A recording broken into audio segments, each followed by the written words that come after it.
La mano de mi padre en la mía se sentía como un mapa de papel antiguo, frágil y reseco, y en su último susurro no hubo una petición, sino una pregunta que demolió el mundo que yo había construido.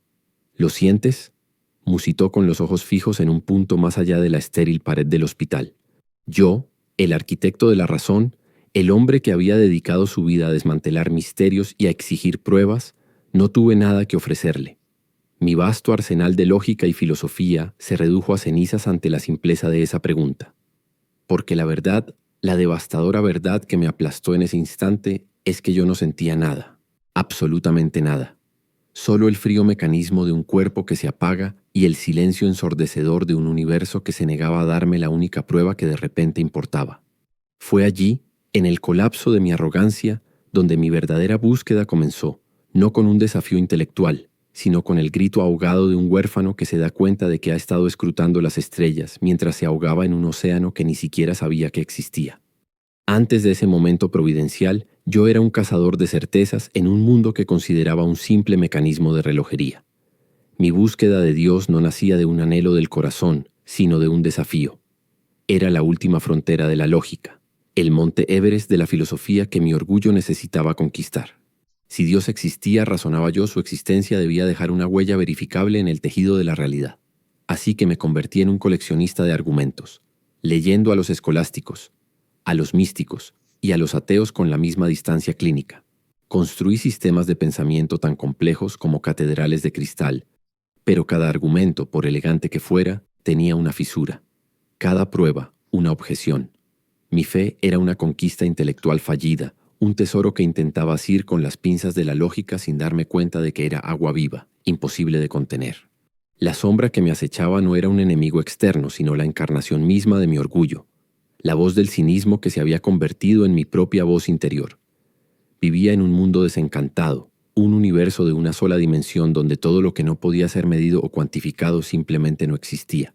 Esta batalla espiritual no se libraba contra principados ni potestades, sino contra la tiranía de mi propia mente, un rey consumido por el orgullo que se creía su propio Dios y había exiliado a todo lo sagrado de su reino.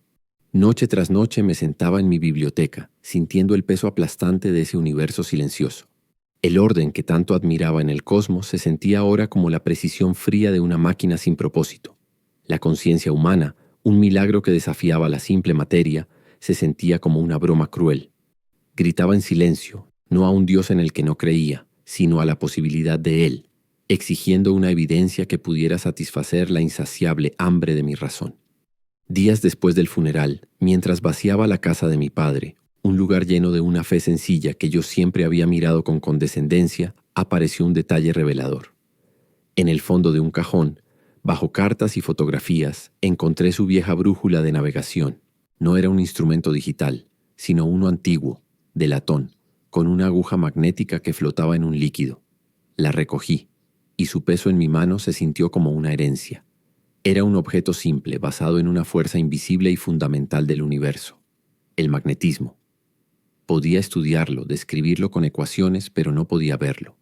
Sin embargo, su presencia era innegable, capaz de guiar flotas enteras. Aquella brújula se convirtió en mi ancla. No era una prueba de Dios, pero era un poderoso símbolo de una verdad más profunda. Me reveló que las fuerzas más importantes de la existencia, el amor, la belleza, la conciencia y quizás la fe, son a menudo invisibles. Aquella aguja, temblando pero apuntando siempre al norte, se convirtió en la encarnación de una lógica distinta, la promesa de que existía una orientación más allá de lo puramente visible. A partir de ese día mi búsqueda cambió. Dejé de cazar pruebas y comencé a cultivar la atención, a entender la paradoja divina. Para encontrar lo infinito, uno debe primero reconocer los límites de lo finito. La razón es una linterna, no el sol. Ilumina lo que tiene delante, pero no puede concebir la inmensidad del cielo. El secreto que solo el alma en silencio comprende es que la fe no es la negación de la razón, sino su trascendencia. Comencé a buscar no argumentos, sino huellas. La huella de un gozo inexplicable en una pieza de música.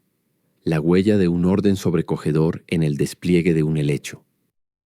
La huella de un amor sacrificial que vi en mi propio padre. Descubrí que el mundo no era un conjunto de datos para ser analizados, sino un poema para ser leído. La duda que me había gobernado no era una evidencia de la ausencia de Dios, sino la sombra que probaba la existencia de una luz que yo me había negado a mirar. Semanas más tarde, sentado en el suelo de mi propia biblioteca, rodeado por los miles de libros que eran los ladrillos de mi orgullo, la prueba que había buscado durante toda una vida finalmente descendió.